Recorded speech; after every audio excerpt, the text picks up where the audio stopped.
България, 2020 година. Страна на контрасти. Страна, в която блясъка и нищетата вървят ръка за ръка. Страна, в която социалните модели са в процес на формиране и в която думата бъдеще все още е в миналото. Бъдещето. За някой то е неясно и много тревожно. Аз попаднах тук. Първо си живях нормална възраст до 5 години. След това се случи разни работи с моето семейство. Ако си младеж, който е имал късмета да бъде приет в елитна гимназия, ако със семейството сте избрали университет и бъдеща професия, можеш да живееш живот на безгрижен млад човек, да се наслаждаваш на най-хубавите си години.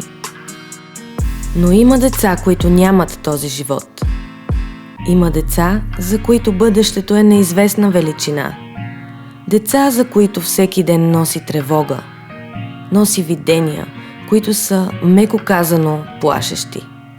Деца, които знаят колко труден и безпощаден може да бъде живота. Деца, които вече са изпитали на гърба си превратностите на съдбата. Деца, на които се е наложило да съзреят преждевременно.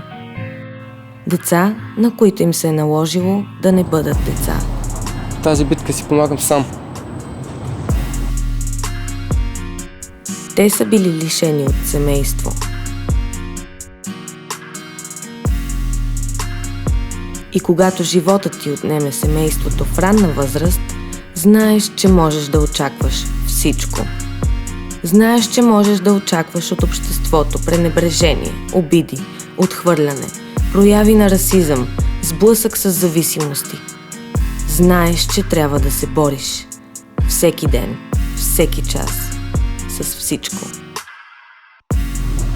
Не мога.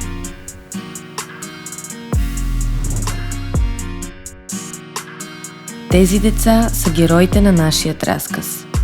Ще ви запознаем с съдбите им, с страховете им, с трудностите, които срещат. Ще ви запознаем с мечтите им.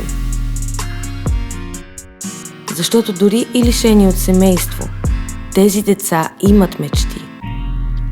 Имат мечти и те са големи като сърцата им. Мечти, които ги карат да не се отказват, които им дават сили и надежда да вървят към бъдещето. И нещо не по-малко важно, тези деца имат права. Имат право да осигурят своето бъдеще. Това е Георги. Георги живее в Дупница. Той е почти на 18 години и пред него седи предизвикателството да вземе изпитите си след 8 клас като частен ученик. Георги мечтае да стане социален работник. Вярва, че това, че е отраснал в център за настаняване, ще му даде предимство в общуването с бъдещите обитатели на подобни институции. Вярва, че ще бъде една идея по-близо до бъдещите си възпитаници. Запознайте се с Богомил. Той живее в квартал Надежда, град София. Боби иска да стане готвач. Вярва, че може да направи хората около себе си щастливи, поднасяйки им храна, приготвена с много любов.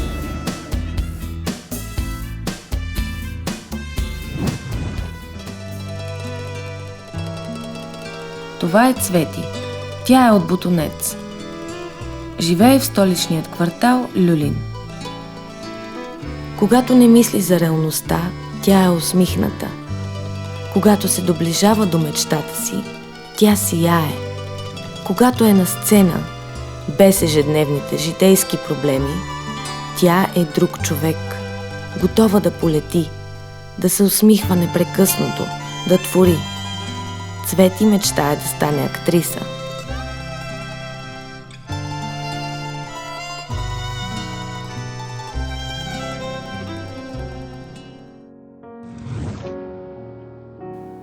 Здравей, Цвети!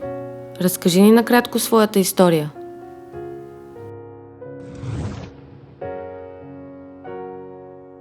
Моята история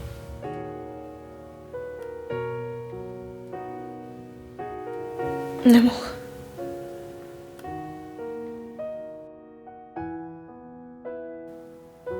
Сигурна ли си?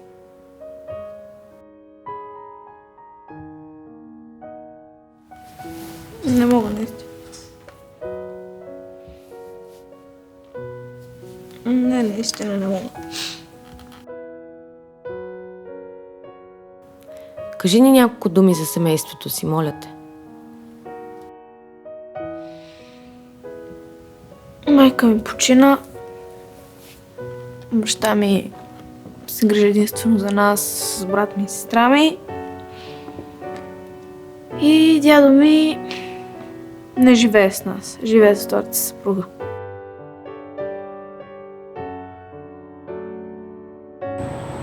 Аз нямам семейство.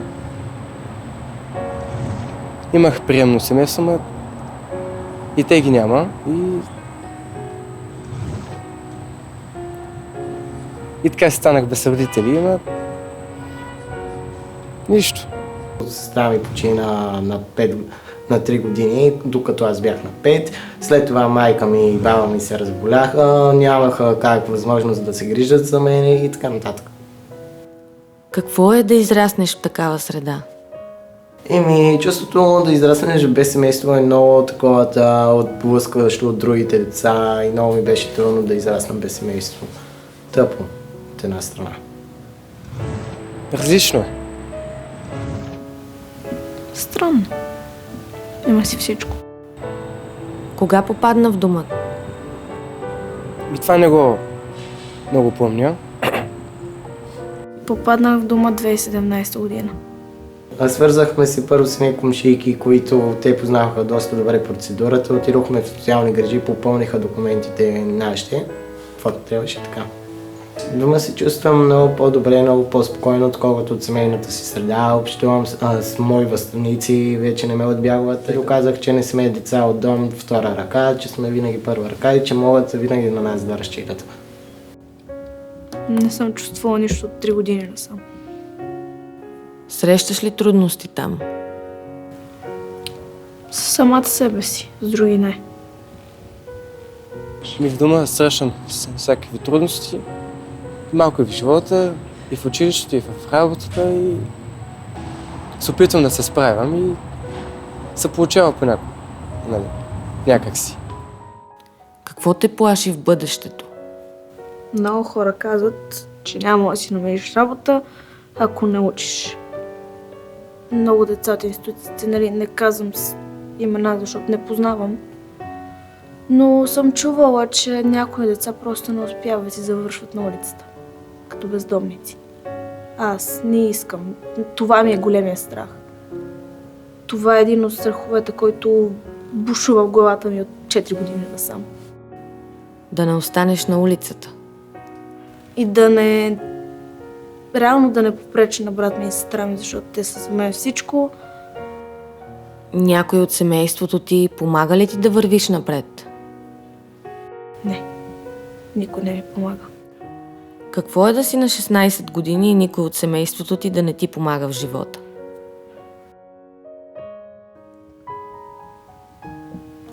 Тъжно. Защото ти реално очакваш нещо от близките си, а не получаваш това. Получаваш само караници. Какво ти бушува в гърдите? Адреналин. Страх. Страхувам се от провала. Ти чувстваш ли се с нещо по-различно от останалите?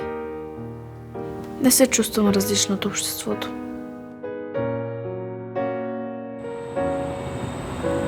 Не, аз съм си аз. Не се чувствам по никакъв начин по-различен от другите деца. Ние сме си еднакви. Много зряла.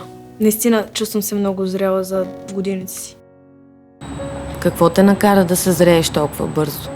Че видях живота. Нали, по-отрано го видях какъв е и това ме направи да съм по-зрял. Загубата на хора и реално влизането на нови хора в живота ми.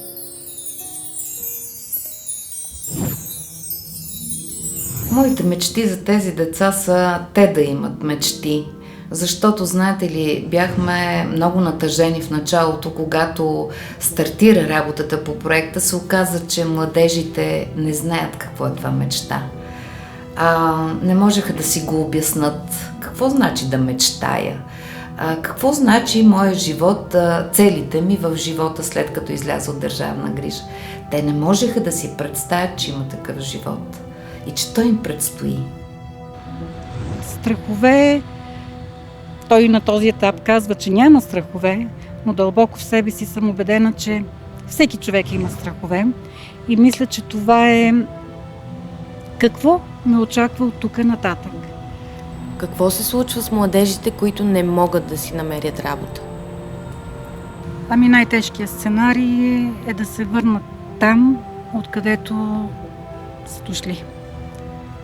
Остават без работа, започват или да просят по контейнерите, или да тръгват по лошия път. Има ги и такива случаи, за съжаление. Те са деца като всички останали.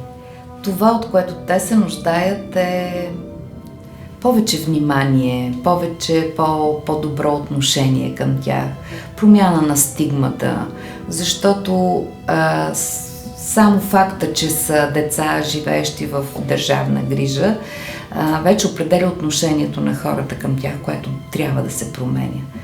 Защото доброто отношение към тези деца дава и добри резултати. Те вече приемат хората, които по принцип са външни за тях, като хора, на които могат да имат доверие. Това са супервизора, който работи с тях, това са колегите от подкрепящата мрежа. Действително проектът има голямо социално значение и за нас като общество, и за младите хора, които вече действително виждаме една увереност, едно самочувствие за това, че могат спокойно да се реализират на пазара на труда и че с подкрепата от всички нас те могат да начертаят и своето бъдеще. За краткото време, през което работиха с младежите, колегите от подкрепящата мрежа успяха да скъсат дистанцията, успяха да накарат младежите да им повярват. И не просто да им повярват, а да започнат да мислят по-целенасочено за живота си след държавната грижа. И ние започнахме да виждаме промяната. Личните проекти започнаха да се изпълняват стъпка по стъпка. Някои от младежите почнаха работа, други се ориентираха към различни курсове за квалификация. Някои от младежите започнаха да мечтаят, да осъществяват висшето си образование, ориентираха се към сферата на изкуството. Различна беше динамиката в изпълнението на тези лични проекти.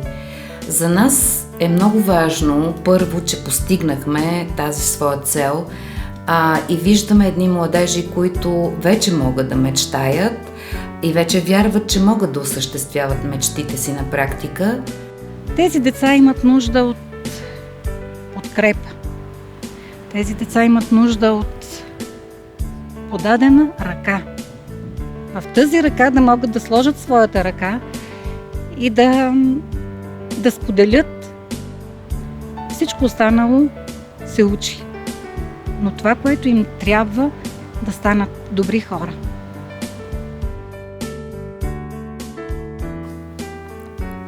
Героите на тази история, въпреки трудностите, кипят от желание за живот, реализация и успех. Искат да са активна част от нашето общество. Искат да дават, вместо да взимат. Трудностите са ги облагородили. Превърнали са ги в истински борци. Разкажи ни за мечтите си. Мечтите ми да влезна в надвис. Това е най-голямата ми мечта. Искам да уча театър. И реално да преуспея.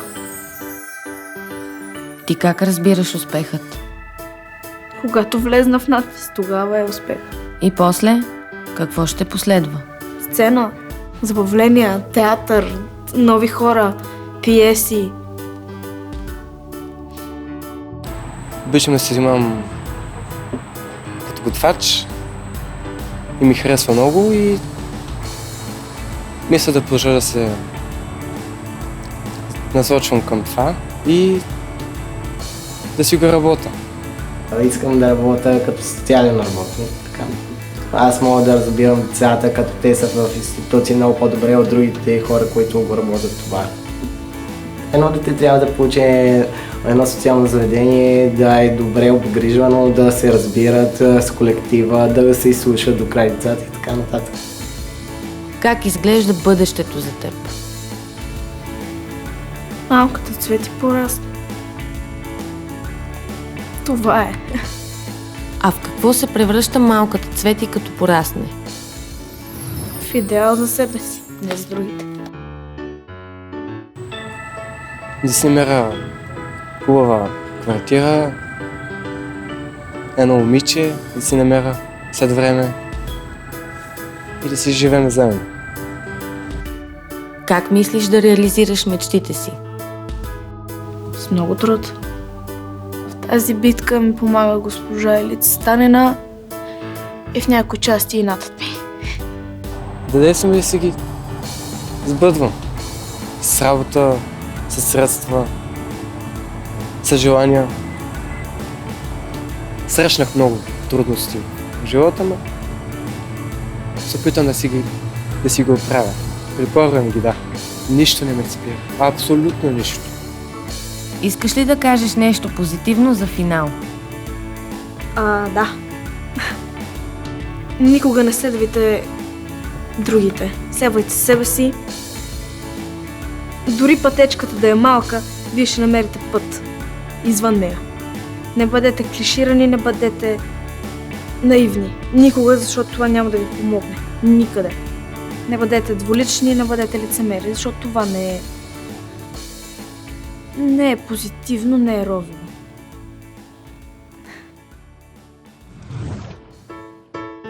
Те поемат по своят път, а колко много им предстои. И ако утре животът ви срещне с тях, какво бихте им казали? Ще им подадете ли ръка? Ще станат ли ваши приятели? Ще им покажете ли с жест, с поглед или с дума, че ги приемате, че ги уважавате, че се радвате на успехите им? Те разчитат на вас.